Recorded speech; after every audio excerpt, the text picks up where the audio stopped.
Hello, I decided to make a video on how to top up Alipay from later pay the Chinese. Firstly, create an account at the B exchange. Here I already have it.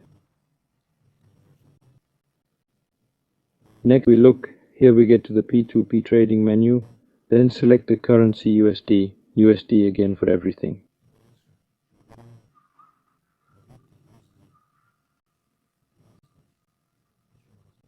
I choose, although I already have everything selected USD, then click Sell.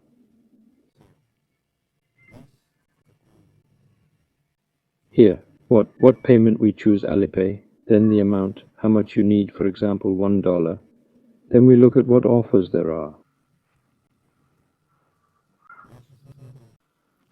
We go and look at the rate, because the rate is the most interesting. That's what the Chinese make money on the course. Well, in general, here you can see for yourself. Well, everything else is as it should be. That is, you choose, click, type how much you need to sell. In general, I won't explain. I think everyone here already knows how to act. Everything, if you need to register for Bybit, you can follow the link in the video description.